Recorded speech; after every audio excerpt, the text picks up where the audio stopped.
Carlos, Cristine. Cristine, eu já estava acostumado com Evelise, já me surpreende o Cristine.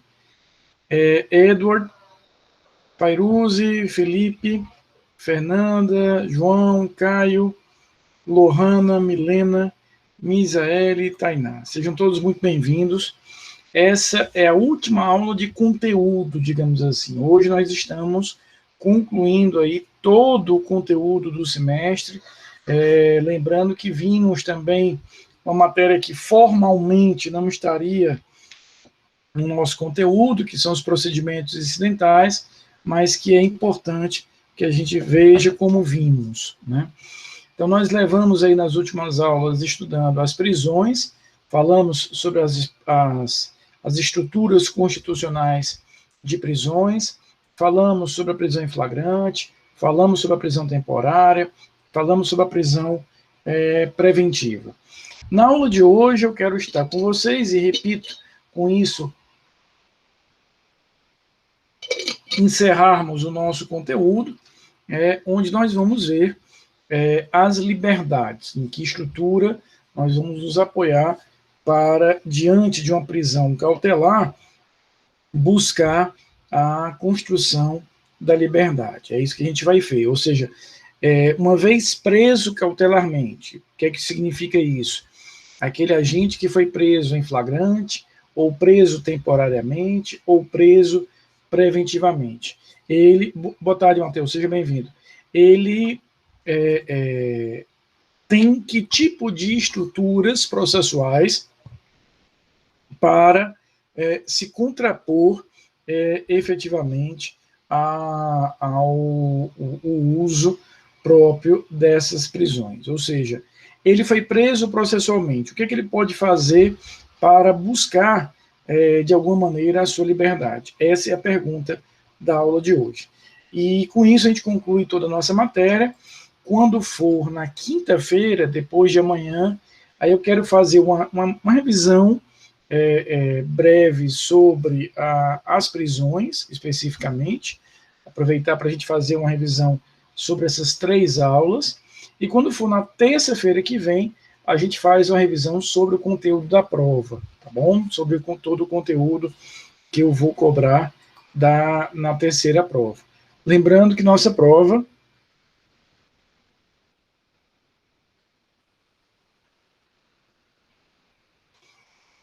será aí entre os dias 8 e 10 de dezembro. Então, a prova será efetivamente entre os dias 8 e 10 de dezembro, nos mesmos termos, nos mesmos moldes que nós já vimos. Então, hoje, a gente conclui a matéria.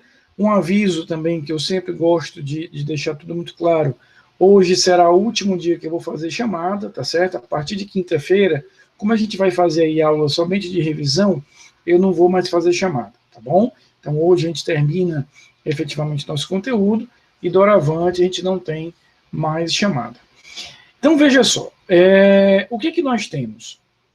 E outra coisa, repito, quinta-feira a gente faz uma revisão sobre prisões, terça-feira da semana que vem a gente faz uma revisão geral sobre a matéria, e aí na aula da quinta-feira da semana que vem, vocês estão livres para sugerir o que vocês querem que a gente faça, ou seja, se querem que a gente veja algum conteúdo aí de penal, que vocês tenham alguma dúvida, sei lá, dosimetria de pena, prescrição, algum conteúdo desse semestre que vocês queiram se aprofundar, a gente vai ter essa possibilidade de, na quinta-feira da semana que vem, fazer essa aula mais livre. Exatamente, lá no grupo eu vou colher as opiniões de vocês e as sugestões, tá?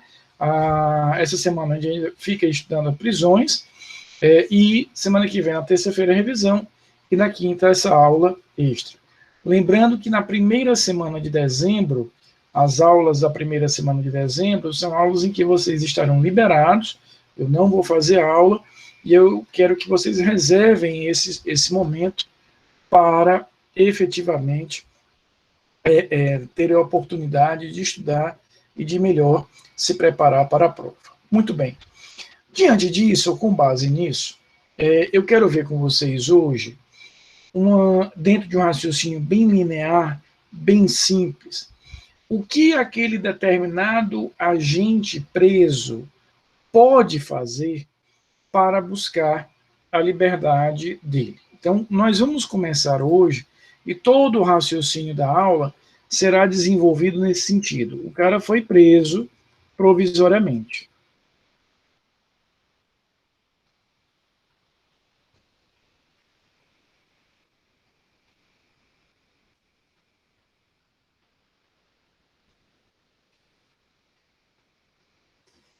Ele foi preso provisoriamente, ou seja, ele está diante de uma prisão provisória, de uma prisão provisória, portanto, uma prisão em flagrante, uma prisão temporária e uma prisão preventiva. Nós já estudamos na semana passada as características de cada uma dessas prisões. Diante disso, nós hoje vamos entender como utilizar, Lohana, uma das 4 possibilidades de instrumentos processuais para fazer frente, para me antepor a essas situações. Que situações são essas? A liberdade provisória, ou uma revogação de prisão, ou um habeas corpus, ou um relaxamento de prisão. Então, nós temos 4 possibilidades: liberdade provisória, revogação de prisão, habeas corpus e relaxamento. O que nós vamos fazer? Para que eu possa identificar, diante de um caso concreto, qual dessas medidas eu vou utilizar, insisto, liberdade provisória, revogação de prisão, habeas corpus e relaxamento, basta que eu venha a fazer algumas perguntas. E são poucas perguntas, Tiziana, são poucas, desde que eu as faça corretamente. Vamos lembrar de algo que eu conversei com vocês na terça-feira da semana passada. Uma das primeiras coisas que eu tratei com vocês quando nós estudamos no iniciozinho de prisões, onde vimos aquelas hipóteses constitucionais e outras coisas, que o raciocínio de prisão é um raciocínio exclusivamente binário. Ou a prisão ela é legal, ou a prisão ela é ilegal. Não tem meio termo. Não existe aqui um meio termo, tá? Ou a prisão, mas presta atenção na direção. Tiziana, pelo amor de Deus, olhe para frente. Então, o que a gente vai ter? O raciocínio sobre prisão é um raciocínio essencialmente binário. Ou eu tenho uma prisão legal, ou eu tenho uma prisão ilegal. E o que é que faz com que a prisão seja ilegal? Qualquer espécie de contrariedade, formal ou material, em relação às regras, às formalidades próprias da prisão. Ou seja, qualquer tipo de formalidade que eu não observe, que eu não aplique, que eu não considere dentro daquele determinado tipo de prisão, fará com que a prisão se torne ilegal. Quer essa ilegalidade, Cristiane, seja formal, quer ela seja material. Então a gente vai entender que não existe, Antônio, de forma alguma, uma relação semi-legal. A prisão não pode ser legal pela metade. Ou ela preencheu todos os requisitos formais e materiais, e, portanto, ela é legal, ou ela deixou de preencher um desses requisitos e ela automaticamente se torna ilegal. Ou seja, ela não preencheu a hipótese de cabimento, há um excesso de prazo, quem decretou não poderia, faltava competência a ele, não é o caso de prisão, não preencheu a fundamentação de forma adequada, a fundamentação daquela decisão é uma fundamentação fluida, aberta, imprecisa. Tudo isso, todos esses elementos, representam exemplos de ilegalidades que eu posso ter diante de um caso concreto. E aí é importante que nós tenhamos isso na cabeça, porque essa questão da legalidade ou ilegalidade da prisão é a primeira pergunta que nós vamos fazer. Então, deixa eu explicar onde é que eu quero chegar com vocês, André. Nós temos 4 instrumentos processuais. Eu quero que vocês, diante de um caso concreto, sabendo que aquele determinado agente foi preso provisoriamente, possa avaliar, Milena, qual caminho seguir. Então, eu estou afirmando para vocês que o fulano foi preso. Ele foi preso em flagrante, ou temporariamente, ou preventivamente. Vocês têm diante de si 4 possibilidades de procedimento. Ou vão usar uma liberdade provisória, ou vão usar uma revogação de prisão, ou vão usar um habeas corpus, ou vão usar um relaxamento. Como saber, como decidir qual desses caminhos nós vamos utilizar? Para isso, nós vamos fazer algumas perguntas, e a primeira pergunta é exatamente a saber se essa prisão ela é legal ou ilegal. Então, veja, nesse pequeno e feio esquema, eu sintetizo para vocês aqui quais seriam os caminhos. Então, eu estou partindo da ideia de uma prisão cautelar, de uma prisão processual, de uma prisão provisória. A primeira pergunta que você vai ter que fazer é se essa prisão ela é legal ou ilegal. E qual é a lógica aqui? Ela será ilegal no momento em que eu perceber que ela contrariou algum tipo de exigência constitucional ou legal. E, principalmente, a prisão, para que ela seja legal, válida, para que ela esteja ok, não basta que a sua decretação esteja ok. Durante toda a tramitação, toda a execução, toda a realização dessa prisão, ela igualmente deverá estar ok. Então, a prisão, ela ganha efetivamente essa concretude a partir disso. Então, a prisão, ela deverá, insisto, estar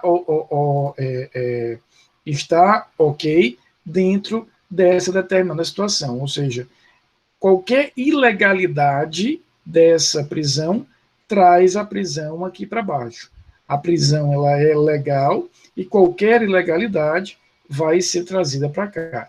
Quer seja uma ilegalidade de nascimento, quer seja uma ilegalidade de desenvolvimento. Tanto uma quanto a outra representam elementos de ilegalidade por atos. Então, por exemplo, imagina que eu tive ali, Fernando, a decretação da prisão válida, ok, preenchendo todos os requisitos necessários.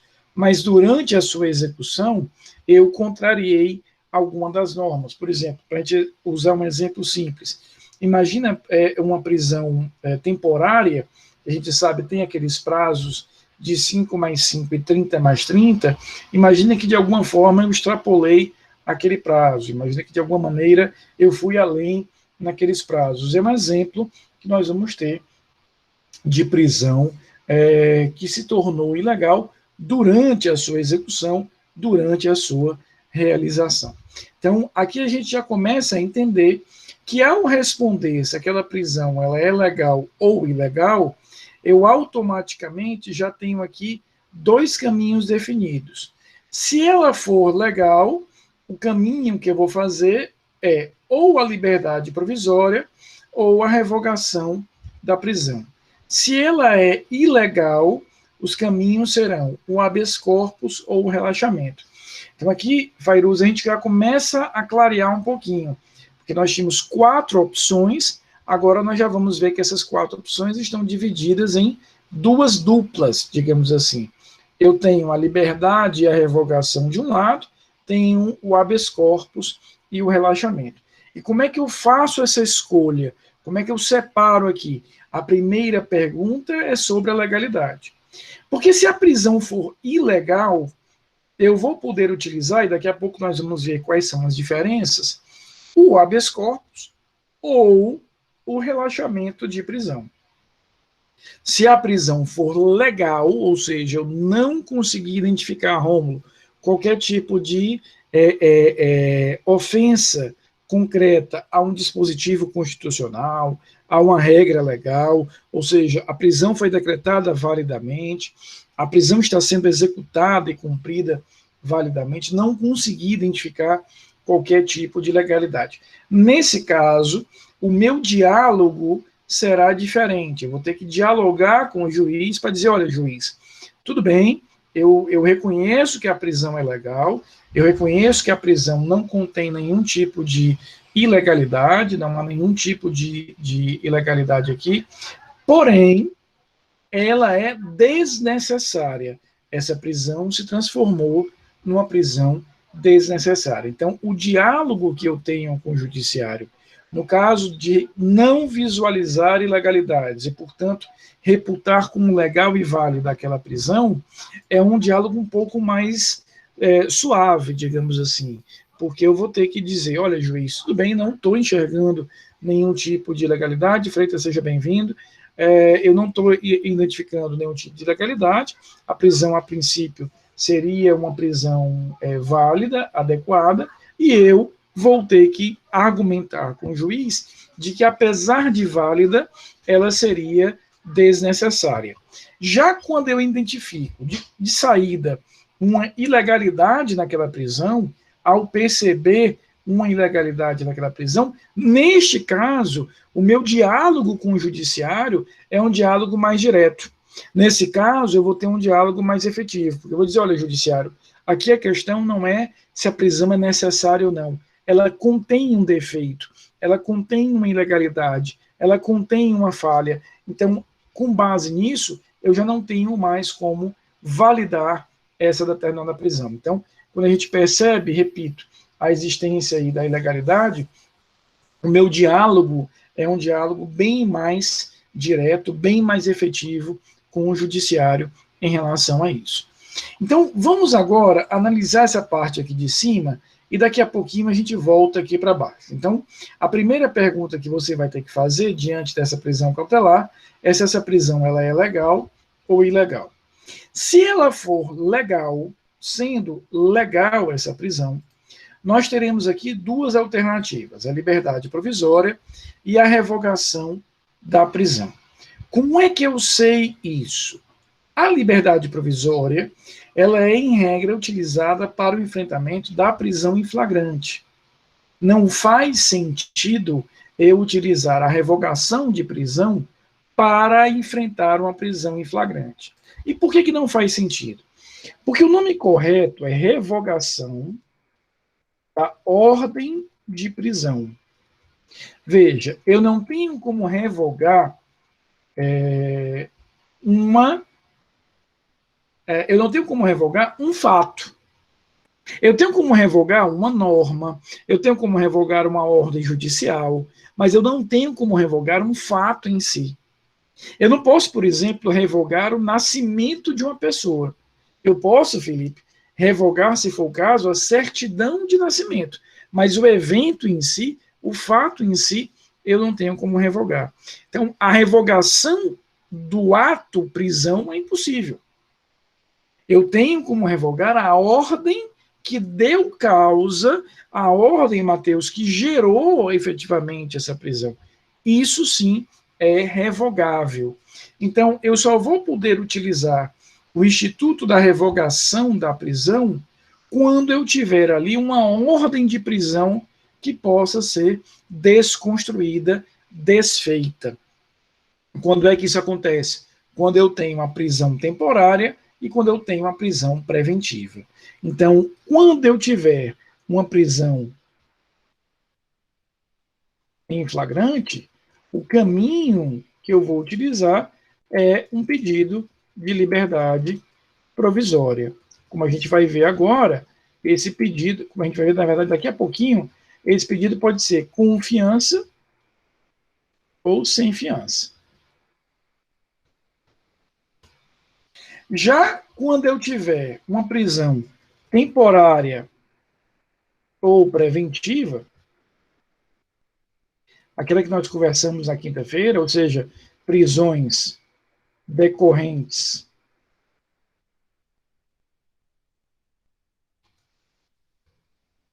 de ordem judicial, aí o caminho é a revogação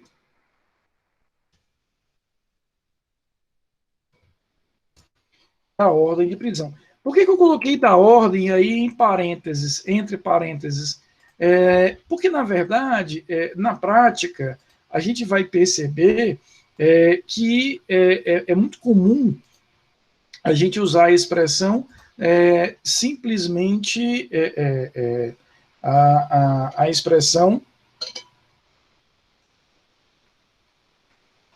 revogação de prisão, né? A gente vai ter a revogação de prisão. Então, eu destaco aqui, entre parênteses, revogação da ordem de prisão, porque o que eu estou revogando, insisto, não é o evento prisão. O que eu estou revogando é a ordem prisão que efetivamente deu causa, deu início, gerou esse determinado tipo de ato. Então, é isso que nós vamos ter como elemento fundamental. Então, primeira pergunta, se ela é legal ou ilegal. Respondi que ela é legal. E por que eu respondi que ela é legal, Jailson? Porque eu não consegui visualizar de cara, de plano, uma ilegalidade. Eu não consigo visualizar uma ilegalidade. Então, vou pressupor que essa prisão ela é legal. E aí eu tenho duas possibilidades: a liberdade provisória, o pedido de liberdade provisória, ou o pedido de revogação de prisão. Como é que eu sei qual deles utilizar no caso concreto? Veja o tipo de prisão que você tem. Se você está diante de uma prisão temporária ou preventiva, o caminho que você vai utilizar é realmente o caminho do pedido de revogação da prisão. Agora, se você tiver, né, a hipótese outra, que é a prisão em flagrante, vai para a prisão, se for a prisão em flagrante, vai para a liberdade provisória. Vamos explorar primeiro a questão da revogação da prisão. Então, na revogação, esse pedido de revogação, obviamente, vai ser dirigido àquela autoridade judiciária que decretou a prisão. Então, imagina, quem decretou a prisão foi o juiz. Então, é esse juiz que eu vou concretamente ter a possibilidade de pedir a revogação dessa prisão. Vamos imaginar que, por uma circunstância, aquela determinada prisão foi decretada pelo tribunal. Eu vou pedir ao tribunal a revogação. Então, a revogação de prisão sempre será dirigida à autoridade judicial que a decretou. Ou seja, só pode revogar quem decretou especificamente aquela determinada prisão.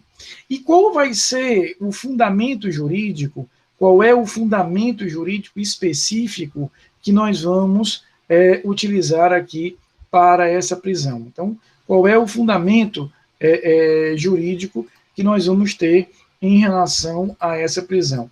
Veja o que nos diz aqui o artigo 316. O juiz poderá, de ofício ou a pedido das partes, revogar a prisão preventiva se no correr da investigação ou do processo verificar a falta de motivo para que ela subsista, bem como novamente decretá-la se sobrevierem razões que a justifique. Então, o que ele vai estar fazendo aqui é efetivamente indicando que a prisão será, dentro desse contexto, revogada nessas condições, ou seja, ela será revogada quando o juiz perceber que não subsistem mais os motivos. Então, o que você vai escrever, Fairuz, no teu pedido de revogação? Você vai ter que demonstrar ao juiz, convencer o juiz, convencer aquela autoridade judicial que decretou a prisão, que aquela prisão, apesar de ser legal, ela já não é mais, André, necessária. Ou seja, o trabalho de quem requer aqui a revogação, e obviamente é uma peça técnica, uma peça de advogado, o trabalho não é outro senão convencer o juiz de que aquele caminho já não é mais tão necessário.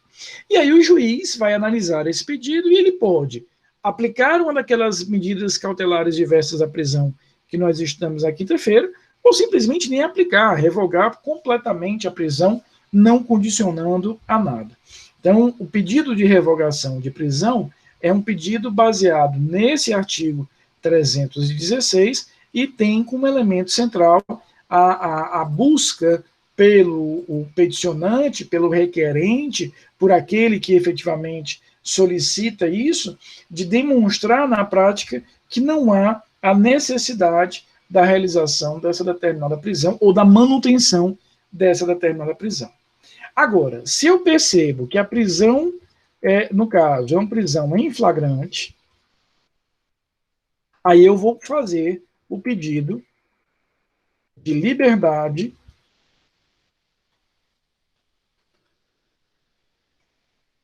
provisória. Esse pedido pode ser com fiança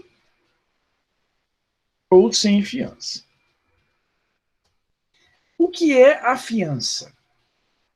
Se nós estivéssemos aqui numa aula de direito civil, eu digo vália, eu não posso nem dizer isso porque eu dizia muito que daria aula de tudo, menos de processo civil, e hoje, lá na Faculdade de Ararendá, eu tenho uma turma de processo civil. Então, a gente tem que ter muito cuidado com o que a gente diz, que às vezes a vida vem e ensina, né?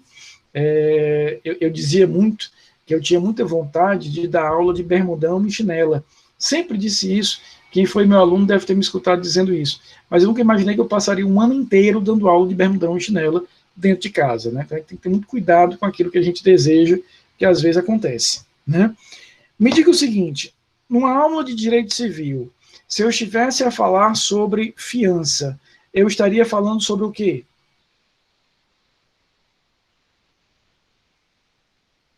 Luiz, a primeira vez eu passei quase 5 ou 6 meses, sei lá, sem usar um sapato, né? Preso dentro de casa, não saía para nada.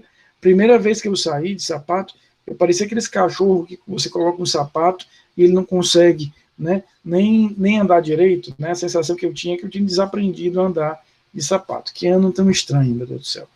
Mas me digam aí, se a gente tivesse uma aula de direito civil e eu falasse de fiança, eu estava a me referir a...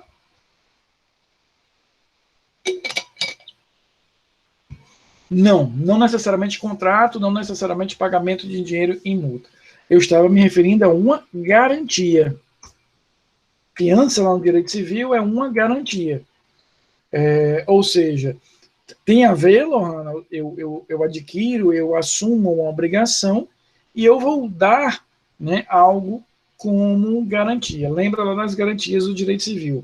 Fiança, hipoteca e anticrese, né? A hipoteca é uma garantia em que eu dou um bem imóvel, a fiança eu estou dando bem imóvel como dinheiro e a anticrese eu estou dando como garantia o produto, os frutos de determinado tipo de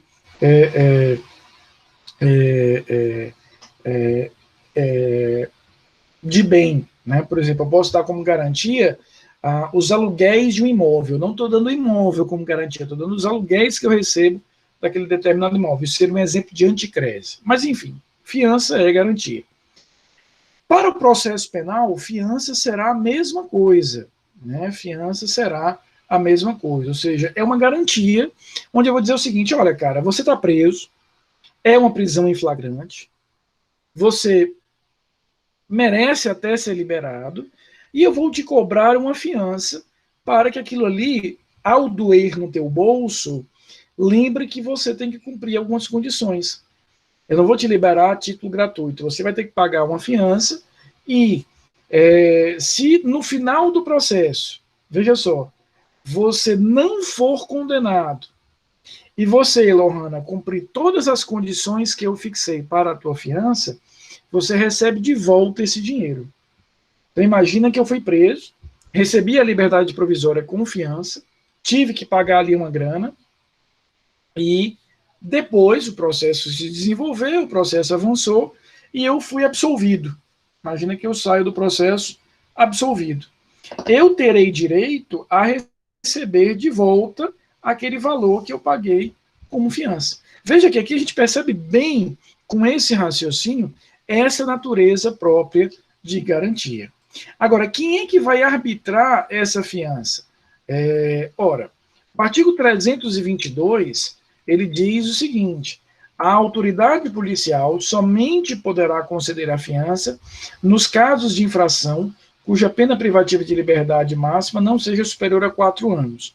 Nos demais casos, a fiança será requerida ao juiz que decidirá em 48 horas. Então, nós já sabemos aqui a quem pedir. Se a pena abstrata daquele meu crime é inferior a 4 anos, eu peço ao delegado.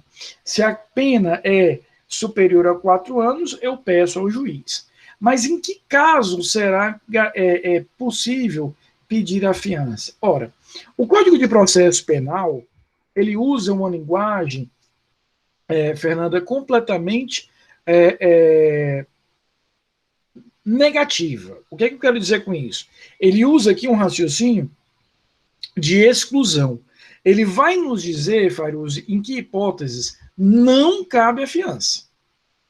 E aí, por dedução, por exclusão, eu vou entender que em todos os outros caberá a fiança. Então, veja o que nos diz aqui o artigo 323. Não será concedida a fiança nos crimes de racismo, nos crimes de tortura, tráfico de entorpecentes, terrorismo e demais crimes hediondos, e nos crimes cometidos por grupos armados, civis ou militares, contra a ordem constitucional ou democrática.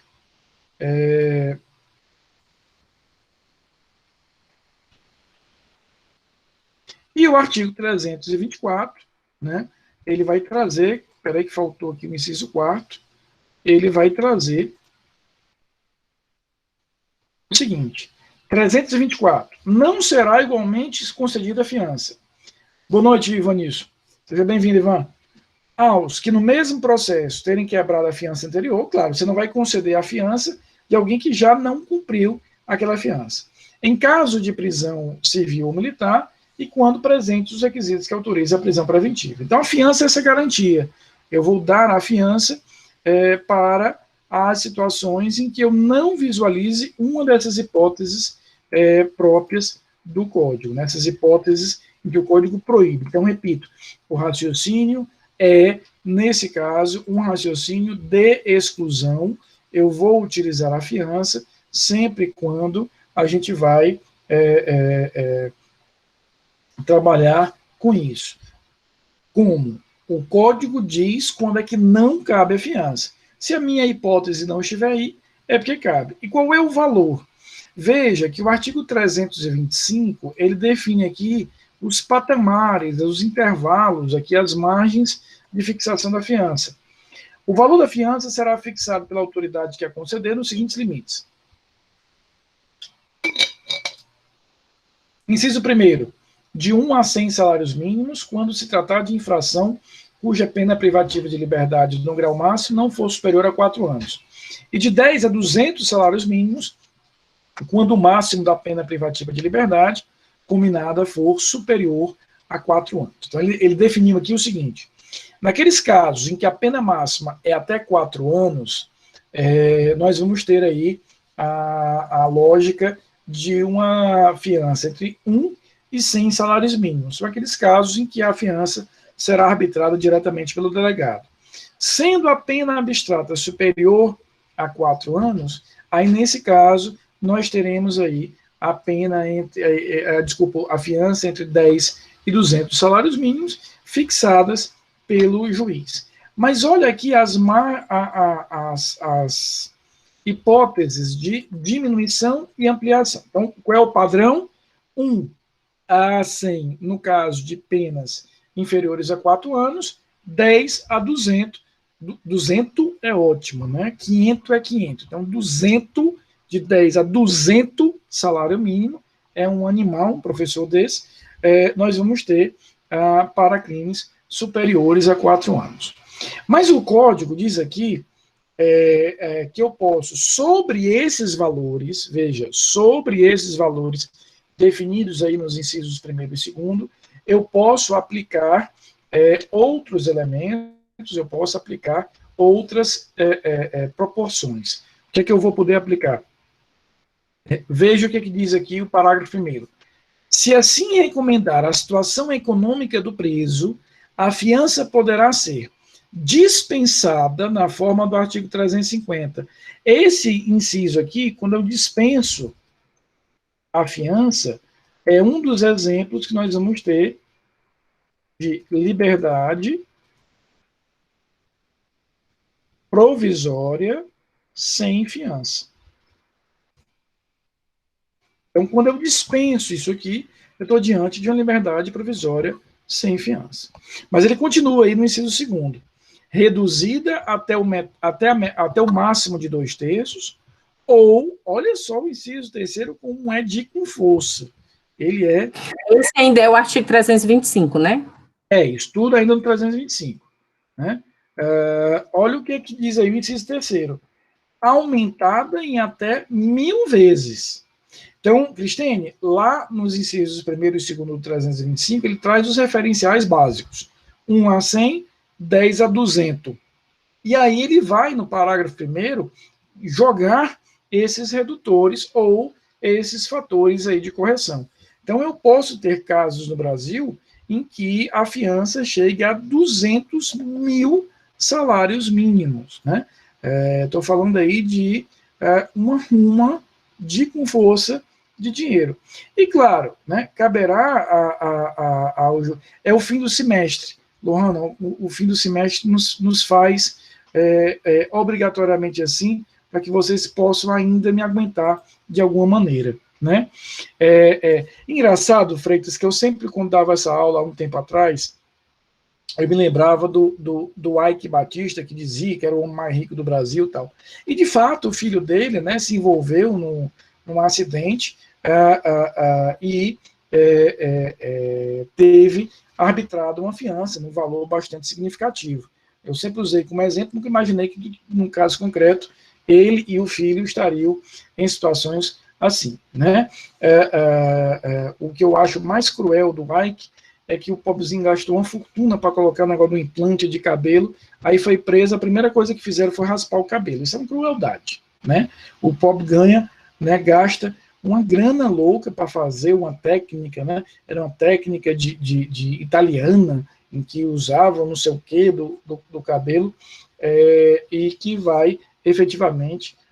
ali já começou, exatamente, André, ali foi o começo do fim. Ali foi ladeira abaixo, pegaram logo um calcanhar de Aquiles. É por isso que eu assumo logo minha careca aqui, não vou gastar dinheiro com isso, né? Tanto trabalho que ela me deu de ficar assim, eu vou gastar dinheiro para acabar com a minha careca. Isso não tem sentido, eu sou um careca muito assumido e muito tranquilo em relação a isso.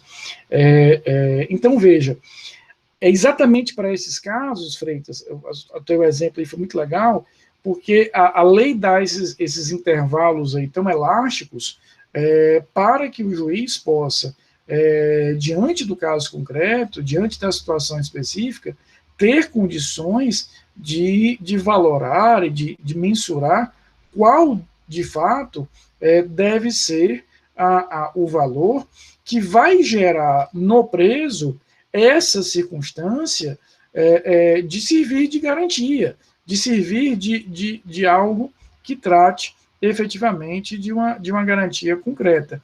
Deixa eu explicar isso de outra maneira. Imaginemos que você alugue um apartamento. O aluguel do apartamento custa R$1.000. Aí a pessoa pede de fiança para alugar aquele apartamento para você um depósito de R$1 milhão. Ora, não faz sentido. Se eu tivesse R$1 milhão, você provavelmente compraria um apartamento, não alugaria. Também não faz sentido ele pedir como fiança daquele determinado aluguel R$10. Por quê? Porque também não servirá de nenhum tipo de inibidor de condutas eventualmente ilícitas que você venha a ter. Então, o que a gente vai ter aqui é efetivamente a ideia de que eu tenho que chegar aqui num ponto de equilíbrio em que aquela determinada fiança seja algo que cause em mim a real finalidade, que é a garantia, em que eu vou pensar duas vezes antes de quebrar, por exemplo, as condições que me foram impostas ali, não sair da comarca, não ser preso nem processado novamente, porque no final eu vou ter o direito de, em sendo absolvido, receber aquela fiança novamente, né? Então, a gente já entendeu aí, o valor simples vai ser no caso concreto. Lohana, eu vou ter que verificar quem é o preço, quais são as condições econômicas do preço, para que eu possa fixar um valor, repito, que não seja tão irrelevante a ponto dele não dar bola para aquele pagamento, ele não sentir o pagamento, e nem seja também um valor tão astronômico que me impeça de ter restituído a minha liberdade. Então, o juiz vai avaliar, literalmente, no caso concreto, a capacidade econômica daquele determinado agente para que ele possa mensurar ali em que hipóteses, em que condições ele vai calcular aquele valor. E, claro, isso não é feito, Milena, de uma forma estática. Ele pode fixar um determinado valor, e aí aquela pessoa não pagou, e aí ele pode reduzir, por exemplo. Ora, imagina, ele fixou um valor, Milena, a pessoa continua presa porque não tem condição de pagar. A maior prova de que ela não tem condição de pagar é que ela continua presa. Quem é que quer ficar preso sabendo que tem a chance de ser posto em liberdade se pagar um valor? O juiz pode, por exemplo, rever esse valor, reduzindo e adequando até um que ele considere mais equilibrado, mais bem calibrado ao caso concreto. Então, resumindo tudo que nós vimos aqui naquele primeiro slides, né? Deixa eu voltar aqui para ele aqui. Então, diante de um caso concreto, o que nós vamos ter? Vamos verificar se a prisão ela é legal ou ilegal. Sendo legal, eu tenho dois caminhos, ou a liberdade provisória ou a revogação. Vou usar a revogação se eu estiver diante de uma prisão temporária ou preventiva, e vou usar a liberdade no caso de uma prisão em flagrante. Agora, vamos aqui para a parte de baixo para concluir nosso estudo de hoje. Se eu considerei que essa prisão ela é ilegal, essa prisão ela contraria algum dispositivo legal, ela não foi ordenada por quem tem competência, ela não está fundamentada adequadamente, há um excesso de prazo injustificado, não caberia naquele caso. Deixa, por exemplo, uma questão que é recorrente no exame de ordem, sobretudo na segunda fase. Lembro da nossa aula de terça-feira, quando nós vimos as hipóteses de prisão temporária, que nós vimos lá o artigo 1º da Lei 7.960, nós tínhamos 3 incisos. O terceiro inciso, que eu inclusive copiei aqui no chat integralmente, ele dizia que a prisão ali ela era admitida naquelas hipóteses de crimes, né? É muito comum no exame de ordem ele colocar uma questão em que foi decretada a prisão temporária, mas a prisão temporária não está em um daqueles crimes. Ele pergunta o que é que você pode fazer. Ora, se a prisão temporária foi decretada, mas o crime que está sendo investigado não está previsto, descrito naquele determinado rol, eu tenho aí, efetivamente, uma possibilidade concreta de anular, de buscar a ilegalidade dessa prisão, porque ela sequer preencheu um requisito formal básico. E aí, quando eu percebo que há algum tipo de ilegalidade na minha prisão, insisto, tenho 2 caminhos, ou o habeas corpus ou o relaxamento. Primeira coisa, o conteúdo dessas peças, né, o conteúdo do HC e o conteúdo do relaxamento, ou seja, uma petição em que eu tenho um pedido de habeas corpus e uma petição em que eu tenho um pedido de relaxamento, o conteúdo dessa petição é o mesmo.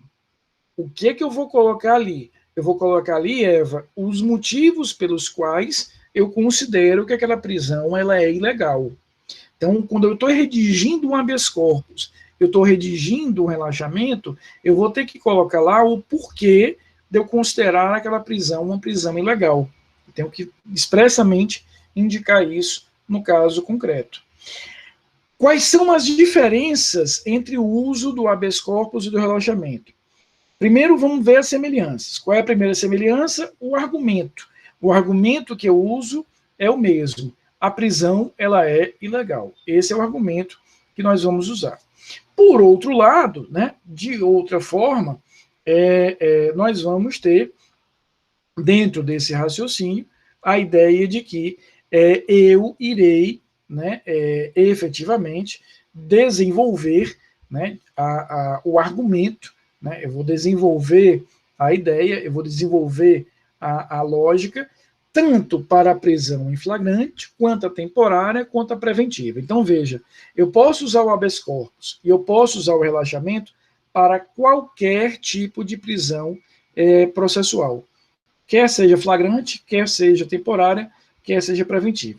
Agora há pouco, quando nós vimos a liberdade provisória e a revogação, nós vimos que dependendo do tipo de prisão, eu uso a revogação ou a liberdade provisória. Aqui não. O HC tanto cabe para a prisão em flagrante, temporária, preventiva, como o relaxamento cabe para a prisão em flagrante, temporária, preventiva. E aí vocês vão me perguntar, Rafael, tudo bem, então qual é a diferença, cara? Que diferença efetivamente eu vou ter em relação a isso? A diferença básica aqui é a seguinte: eu tenho no habeas corpus uma petição, um pedido dirigido sempre numa instância acima daquela que tem a prisão na mão. Então, veja, o juiz de primeiro grau decretou uma prisão temporária, Jailson. Eu considero que essa prisão temporária ela é ilegal. Eu vou apresentar o meu habeas corpus aonde? No tribunal. Então, o HC sempre é apresentado numa instância acima daquela instância que tem a prisão na mão. Então, essa é a primeira diferença. Porque o relaxamento, ele será dirigido diretamente àquela autoridade que decretou a prisão. Então, se um juiz de primeiro grau decretou a prisão, eu tenho dois caminhos. Eu posso ir com o relaxamento diretamente ao juiz, ou eu posso ir com o habeas corpus contra o juiz no tribunal. Agora, o conteúdo é o mesmo, a ilegalidade daquela prisão. Então, qual é a primeira diferença entre o HC e o relaxamento? O juízo competente.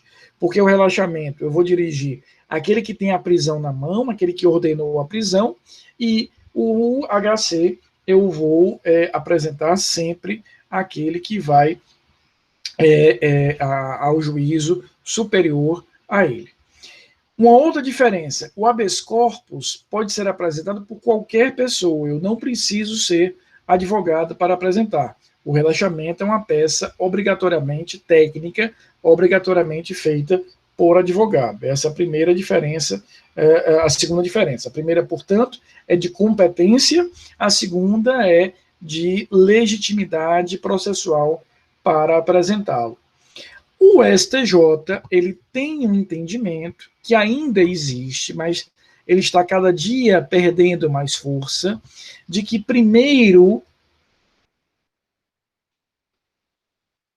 eu preciso apresentar o relaxamento para depois ir com o pedido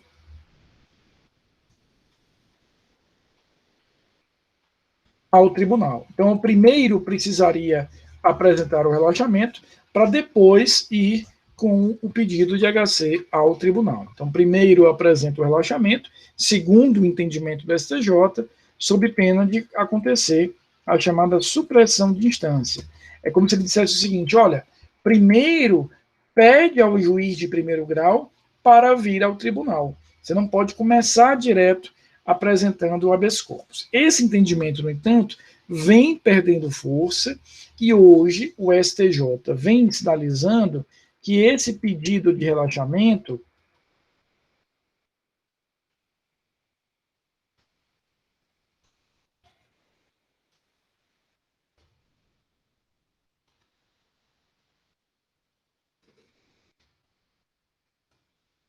no caso de argumentação de excesso de prazo.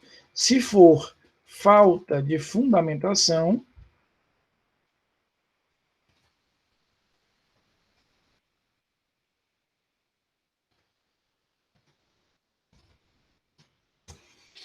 então, o que o STJ dizia alguns anos atrás de forma absolutamente absoluta mesmo, de forma radical, André? Eu sempre tinha que pedir ao juiz de primeiro grau para depois ir ao tribunal. Portanto, eu sempre precisava apresentar o relaxamento para só depois ir com o HC. Hoje o tribunal, o STJ, vem relativizando um pouco isso para dizer, não é bem assim. eu vou fazer o seguinte, eu vou admitir que a parte use diretamente o habeas corpus quando o que ela estiver discutindo for a falta de fundamentação. Por quê? O juiz decretou a prisão hoje, Lohana, aí eu ter que ir ao juiz pedir o relaxamento, dizendo que ela é ilegal para só então ter acesso ao tribunal, não faz muito sentido, né? Por quê? Porque, obviamente, se o juiz decretou a prisão hoje, dificilmente ele vai ter como negar que aquela prisão ela é legal. Então, o Supremo e principalmente o STJ tem deferido, né, nesses casos, tem deferido de forma direta a ideia de eu ter a possibilidade de ir diretamente para um habeas corpus sem passar pelo relaxamento. Queridos, com isso, né, eu estou quitando as minhas dívidas com vocês. Toda a matéria do semestre foi vista, e vista ainda com antecipação, quer dizer, estamos à metade de novembro e já vimos tudo que a gente tinha que ver, não há nenhum tema que a gente não tenha discutido, não tenha visto expressamente. Queria agradecer imensamente a vocês, vou fazer a chamada agora, mas eu queria agradecer imensamente a vocês a dedicação, né, que vocês tiveram durante todo esse período, de muita atenção, de muito respeito, de presença na aula. Isso para mim é uma alegria muito grande. Nós já conversamos no nosso grupo, eu já pedi a vocês sugestões para que eu melhore para o próximo semestre, mas eu fico muito grato de saber que terminamos esse semestre. Eu sei, tenho consciência de que foi um semestre longo, né, duro, a gente está vivendo ainda uma situação muito complicada, mas é bacana a gente saber que nós não paramos, tá? Então a gente seguiu em frente, vimos o que a gente tinha que ver, não houve nada em relação a isso. Não vou nem fazer chamada, não. Deixa quieto. Hoje não tem chamada, não. Na verdade, a partir de hoje, eu já não faço mais chamada. Então, na quinta-feira, eu vou aproveitar para fazer uma revisão com vocês, especificamente sobre prisões, e na próxima terça-feira, a gente faz uma revisão geral sobre o conteúdo da prova, deixando a aula de quinta-feira que vem com uma aula extra, onde a gente vai decidir lá no nosso grupo qual é o tema que vocês querem que eu reveja. Devia ter falado antes, né, Matheus? É muita maldade do cabo dizer que não vai fazer chamada no final da aula. Então, queridos, com o encerramento do nosso conteúdo, eu agradeço a dedicação, a presença, eu reconheço o imenso esforço que vocês estão fazendo nesse semestre. Por isso que eu, dentro das minhas possibilidades, tento ser mais maleável do que o normal, porque eu sei que a gente está vivendo algo muito diferente, tá bom? Obrigado, toda a matéria vista, todas as unidades vistas, e eu penso que vimos de uma forma legal, e ainda teremos aí esse plus, algumas aulinhas aí para revisar esse conteúdo, tá bom?